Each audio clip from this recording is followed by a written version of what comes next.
Welcome back to another edition of Strengthening Oklahoma. This edition of Strengthening Oklahoma is brought to you by the Winston in Norman. The Winston's got great food, better drinks, and the best patio in Norman. Visit thewinston.com to see their menu or order online. We continue to get you ready for the bowl game coming up against Florida State and the Cheez-It Bowl heading to Orlando. And to help us do that today and recap the season, wide receiver Jalil Farooq. Jalil, thanks for joining us, man. How you doing? I'm doing great. How you guys doing today? Man, we're doing awesome. Getting ready for Christmas, the holiday season. Have you gotten your Christmas shopping done yet? No, I haven't. I don't really celebrate Christmas, so I ain't really. Okay. No Christmas time. Yeah. That makes things a little simpler, right? You don't even have to worry about the gift giving. That's a good way to do it right there. Yeah. I've got boxes all in my office. I've got wrapping to do. I've still got a few presents to buy. So I envy you in that regard, for sure. Well, let's talk about the season, man. How'd you feel individually? How'd you feel that it went for you this year? I feel it went pretty good for me. It could have went better. I feel like everyone, they feel like they could have did better in the season. But personally, I feel like it was a big time thing for me being my first start this year. Get my name out there, getting a lot of exposure.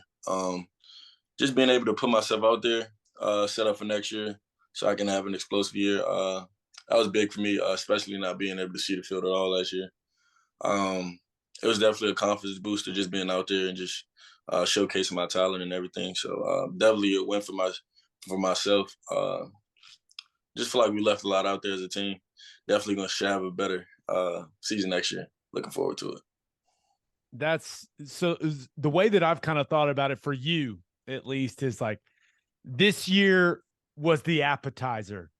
Yeah. And next year is going to be kind of the main course. You know what I'm saying? So do you feel like you improved the way that you wanted to improve? Because it was your first year playing a lot of snaps on the field. Yeah, I feel like I improved a lot. Just got a lot of more work to get done. I just want to be one of the greats, so I gotta, get back in the lab and showcase my talent and showcase that I'm one of the best next year, for sure. Give me an idea of, as you've gone back and you'll probably spend the offseason looking at more clips of yourself, but areas that you'd like to try to improve upon to put yourself in position to be one of the greats. I know one for sure. My biggest problem is probably attacking the ball in the air, making 50-50 rolls, taking advantage of that, leaving no drops out on the field, just taking advantage of all my opportunities next year. I'm looking forward to having 0 drops. So that's a big part. A lot of big keys, being more explosive with my releases and stuff like that. So one of the big factors when it comes to having an explosive year next year is who's playing quarterback, right? Who's throwing the football to you. Now, Dylan hasn't come out with any official announcement or anything, but we're assuming he's going to be back in an Oklahoma uniform next season. Like, how important is that with the chemistry that you two have developed this season to carry that over in the next season, which will result in a productive year for you? It's a big factor, especially building this relationship this whole year, being new to each other, gaining a bond that should be unbreakable now. So being able to enter next season, if he is here or not, but if he is here, it'll be an exciting year for me. So we'll be able to take advantage and, build from that. I feel confident he's going to be back, so I don't think that'll be much of an issue. I'm just going to kind of infer here, but it sounds like we should expect you to be back in an Oklahoma uniform. Any thoughts or decisions made on potentially going in the transfer portal? And kind of with that, the bowl game, are you fully expecting to play in the bowl game against Florida State? Yes, sir. I'm fully expecting to play in the bowl game, and I should be back here next year for sure. No Oklahoma jersey. A lot of people are going to be very happy to hear that, Jalil. So that's it. It is one of those things where, like, we got to ask those questions now because the options are there for you guys. Yeah. Is it different? Is that something that the guys in the locker room talk about? Like, do you say, hey man, are you thinking about the portal? Like, what are those conversations like?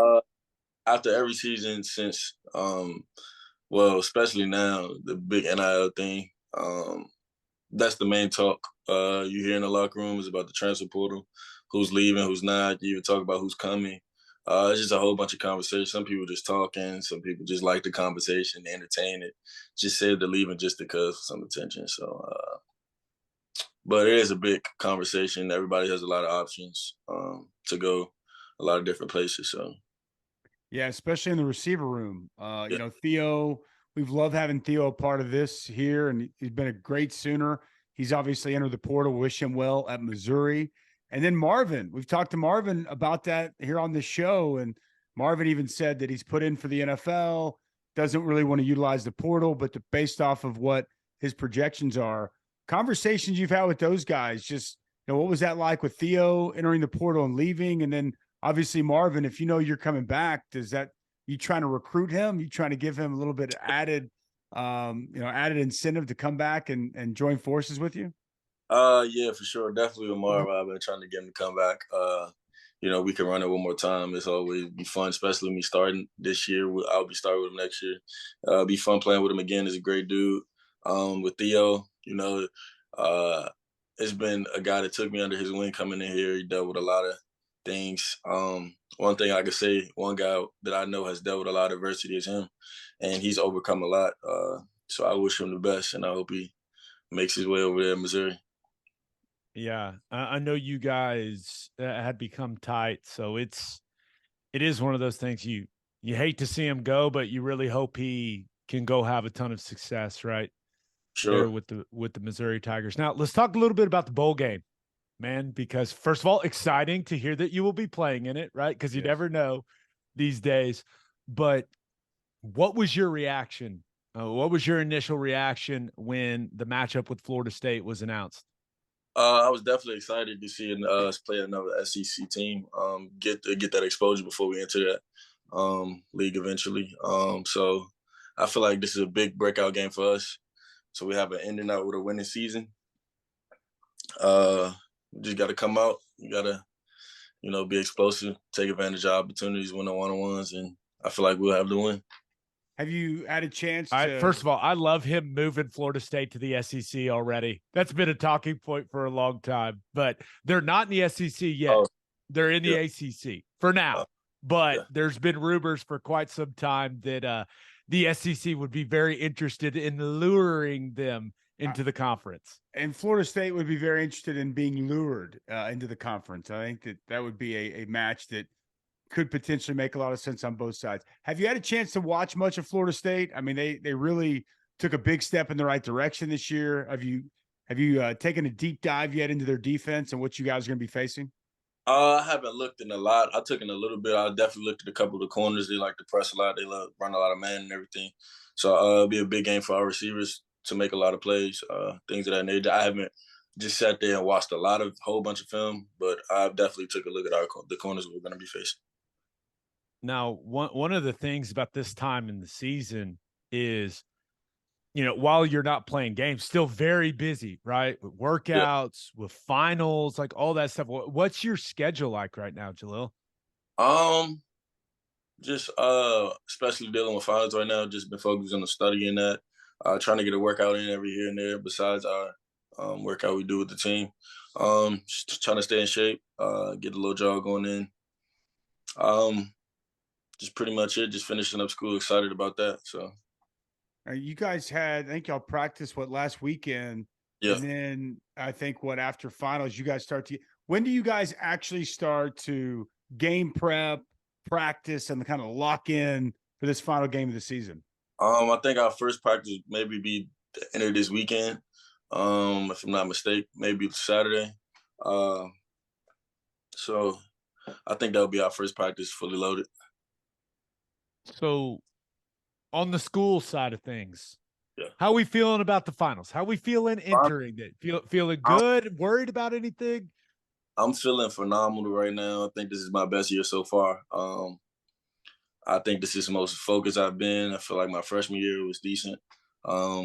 Just pretty much enjoying college. Wasn't really, as focused as I am now. So I'm definitely excited. I got 2 finals done. Finished off strong with them 2 classes, ended off 2 A's. Oh, look at you, Mr. Smarty Pants. Right now I got low B. Just focus on that final, getting that done, and keeping that, maintaining the B. So pretty much, my grades are looking great this year. So I'm Good proud for of my. you. That's awesome. What's your major, if you mind us asking? What are Uh, you getting your degree in? Communication. It's awesome. Communicating's important. Yeah. Not a bad skill set to have, to say the least. I'm curious with the bowl game. Have you been to Orlando, Florida? Have you been to Disney? I've been to Disney when I was young. I really don't remember too much. I was really young at the time, but I'm excited to go back for sure. So one of the things that I think is just kind of a misnomer right now is that teams don't get excited for bowl games. And I know that the expectation at OU is to win the Big 12, to go to the college football playoff. I totally understand that. But do you get the sense that the guys on the team are excited for this opportunity? I know guys have opted out. I know it's not going to be, the entire team you guys had throughout the season, but do you get the sense that the team is excited to go play a really good Florida State team? Honestly, I feel like this team is really excited to play Florida State. Feel like they still have a lot to prove. Feel like we left a lot. So the guys that are staying, especially the young guys that are stepping up, I feel like they have a lot to prove. So I feel like they are pretty excited to play this game. It's a great opportunity to launch in the next season too. Get a win against a top 15 opponent, a team that they're looking to get their 10th win of the season. And I know for you guys, like, there's a big difference between 7-6 and 6-7. A winning season means a lot. It's been a while since there's been a losing season, so I like to hear that because it seems like there's a lot on the line for the people that'll be out there. I kind of ride along with that. Like, do you get the sense, or would you agree that, man, there's a lot of people not playing, but that opens up opportunity? You feel like Yeah. young guys look at this as, man, this is a chance for me to really catapult myself in the next season and a great opportunity on a big stage. It is a great opportunity for guys to step up and take advantage of the opportunity, just like I did my freshman year. A couple guys opt out, transferred. I was able to step in and play. Took advantage of the opportunity, set me up for next year to be a starter.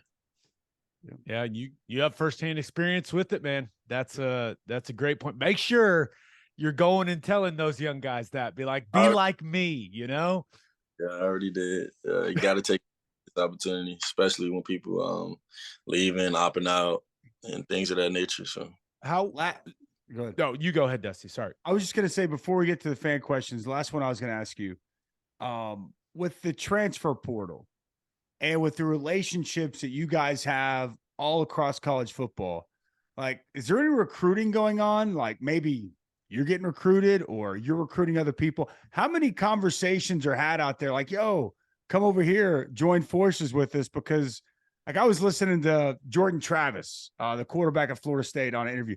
He was very public about it. Like, he was talking about, yeah, I'm reaching out, I'm recruiting guys. Like, that seems like, especially in this transfer portal era, if you're in the portal, I think a lot of guys are trying to link up, join forces. Have you done any of that, or have you had anybody like kind of reach out to you in that regard?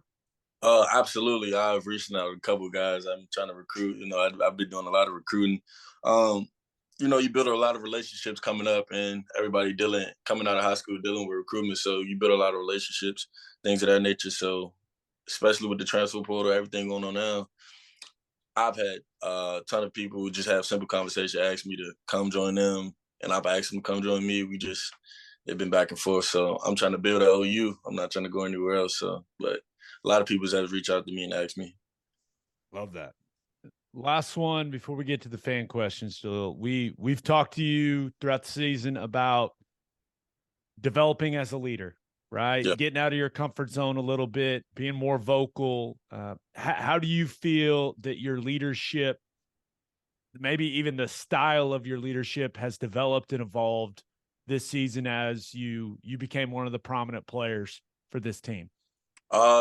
I feel like I was just a leader by example. I feel like I'm becoming more of a vocal leader. I'm trying to change that style myself. I'm pretty much a quiet guy. I just stick to the script and just play football.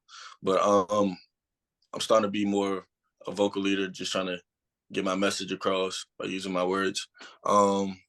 Just trying to be a guy that speaks and shows by example.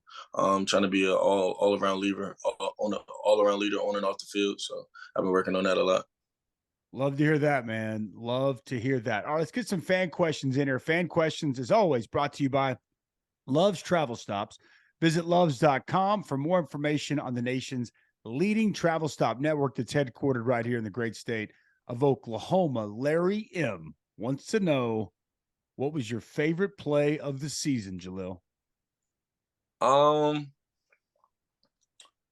think my favorite play of the season is, I can't remember the exact game, but matter of fact, I'll say my favorite play of the season against Nebraska, Dylan Gabe, where he took it for like 60 and I was blocking all the way down the field. I was super excited. I didn't know he had it in him. He caught me off guard. He broke it like that. So that was one of my favorite plays of the season. Huge play, by the way. Third down. At that point, Nebraska had a lot of momentum and quarterback draw. It hit. I think that was what? It was like 60. Feels like that. 67-yard touchdown to the crib. I'm with you. I knew Dylan had a little bit of mobility, but going darn near 70 yards, I did not see that. So that's a great play, and it completely shifted the momentum of that game, Gabe. It definitely did. It did, and I think that was one of the things that impressed me the most about you this season was your willingness to mix it up as a blocker. And that was a perfect example of that. You had that guy in shackles, man. I did. Appreciate it. That was good. All right, here's your last one from Sam H. What was your favorite game of the season? My favorite game of the season, I'll probably have to say, it's kind of a hard one. I'm gonna say Nebraska. It was a good moment for me, my first touchdown of the year, so I'm gonna have to go with that.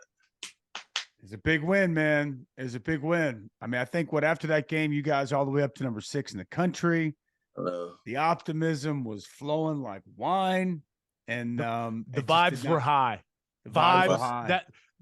That game, and after it, that was the high point, from a morale and vibe standpoint of the year. I was on cloud 9 after that one. Man.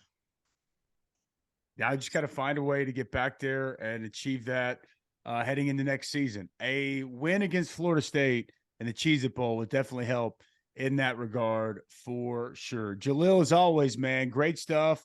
We appreciate you joining us, and we'll look forward to talking again soon. I appreciate it. Same to you.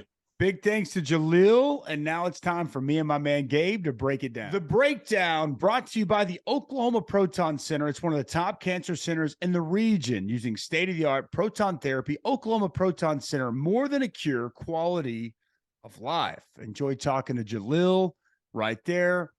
I like to hear that he's ready to play, and he did. He made a huge impact in last year's bowl game against Oregon, made some big splash plays. And I think that hopefully he can offer that perspective, or some guys can look at that and say, you know what, this is a big stage. This is a good springboard into next year, given a big opportunity. There's going to be a lot of spots on the offensive line, in particular, at running back as well. I think Javonte Barnes got to have a chance to have a huge game. By the way, do you have any eligibility, any chance you could play some tackle in this game for Oklahoma, Gabe? I think the better strategy would be, let's put one of the tight ends at tackle and just let me play tight end. I think I could mix it up. I could give you 2 or 3 snaps, the zone insert, the counter where I'm the second puller. Yeah. I still got that, but dude, I ain't built for the trenches anymore. I ain't got it. I'll be the first one to admit it. I ain't got it anymore. Tyler Guyton, I expect Tyler Guyton's going to be able to step in and be Absolutely good. They love him, and as he continues to develop, he's got such a high ceiling. His length, his athleticism. I think he's got a chance to be, and he's got to put some work in. He's got to add some strength this offseason. But I think Tyler Guyton has potential to be a first-round pick. I really do. If he puts it all together, there's just not a lot of people on the planet with that size that can move the way that he does. So I'm with you. And I think his potential is like the sky is the limit with that guy. Yeah, I totally agree. He's got to develop. He's got to continue to get better, but it's in there. I think that you could tell that it's in there.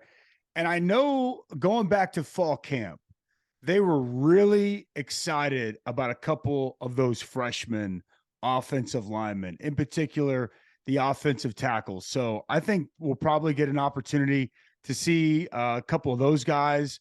I know Jake Taylor was one of them, I believe. Jacob Sexton, another. I'd be surprised if we don't see one of those two inserted and potentially helping out somewhere along that offensive front as well. So again, a lot of inexperience going to be there at those spots, but I know that from a ceiling perspective, from a opportunity to be great players, they feel that they've got some good young offensive tackles that over time will be able to step in, and they're going to be thrust into a spot very quickly and really have to step up. Jared Verse is a dude. Patrick Payton has got a great get off and excellent quickness off those edges, and it's going to be paramount that those guys are able to step up and step in and provide, some quality blocking up front for Oklahoma.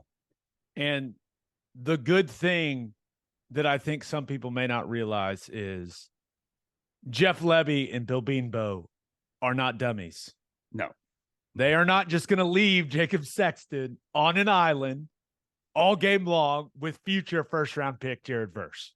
Right? They're just not going to do that. So you're going to see some things, whether it's shipping, some formation stuff, some more quick game that sets those guys up for success. Don't expect those guys to just be on an island by themselves with, one guy that I consider one of the premier pass rushers in college football in Verse. And then he's good. The rest of them, the rest of the rotational edge players are not shabby either. A lot of length, a lot of athleticism.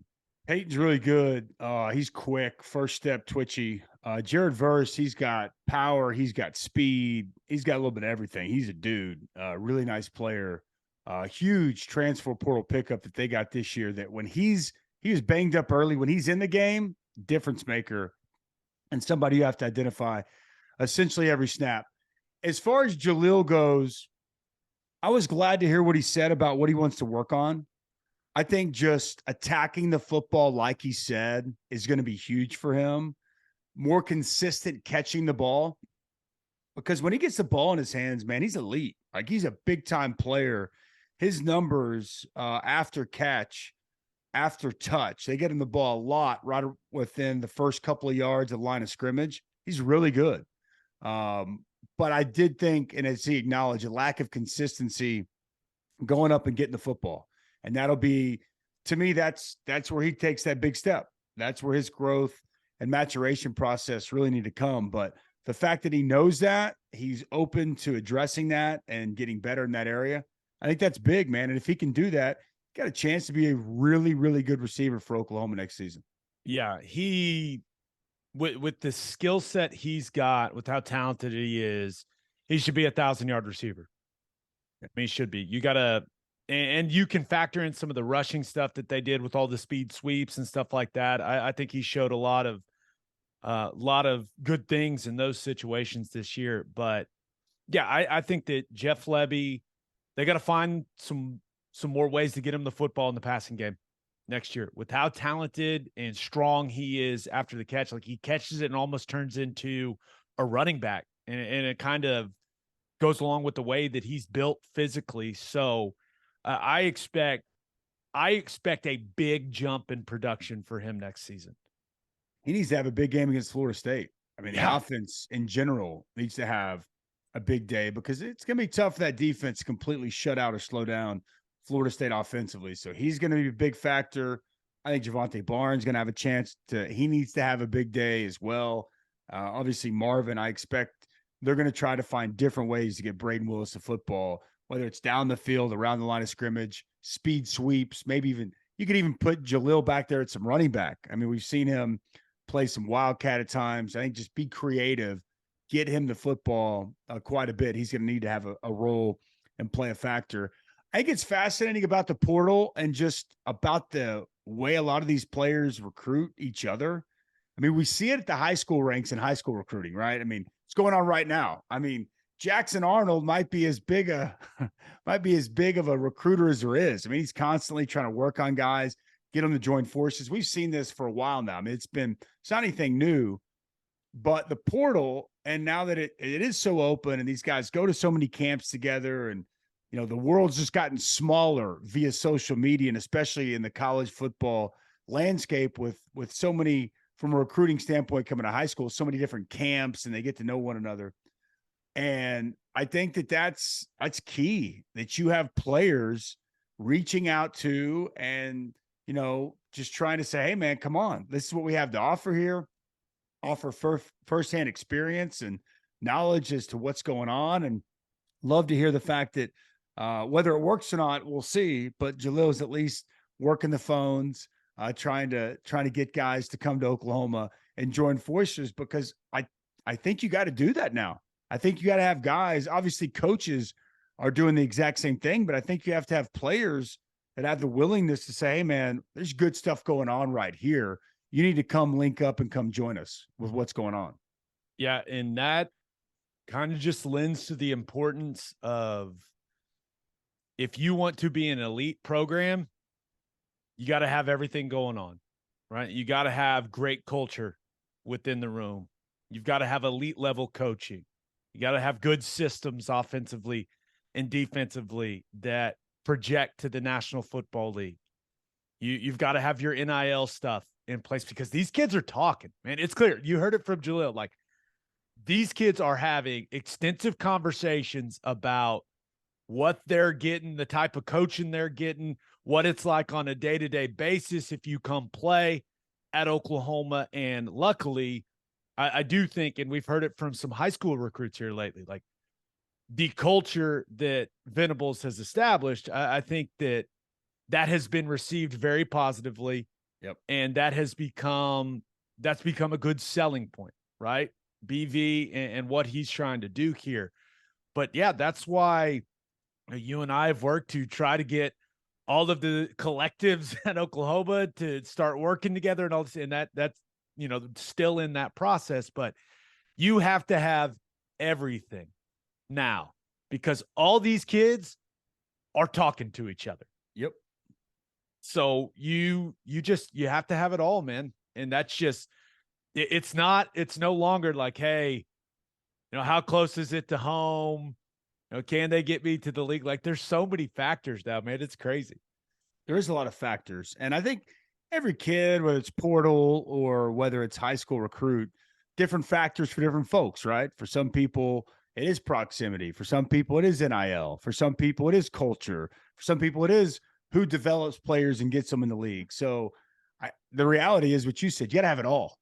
Like, if you want to be appealing, you got to have it all. You got to have all those factors in place. You can't change your location, but you got to have everything else in place to try to really give as good a sales pitch as you can to both high school recruits as well as kids coming out of the portal. So next week, it sounds like Oklahoma is going to really dive into Florida State, really start to attack the preparation as it relates to the Cheez-It Bowl. And they're going to need to, because it's going to take their full focus, and it's going to take them stepping up and playing at a really high level to go into Orlando and be able to stand toe-to-toe and beat Florida State in the Cheez-It Bowl. Is it possible? Abso-freaking-lutely. Will it be a challenge? Absolutely. So I sure hope that this team, these players that are getting an opportunity, are ready to step up to the plate and take on a very big challenge. Big thanks, as always, to Muse Growth Strategies for continuing to help spread the word about strengthening Oklahoma. And for all of you guys out there who've been there since day one or listening today for the very first time, we thank you. We appreciate you. And we'll see you again next time right here on Strengthening Oklahoma.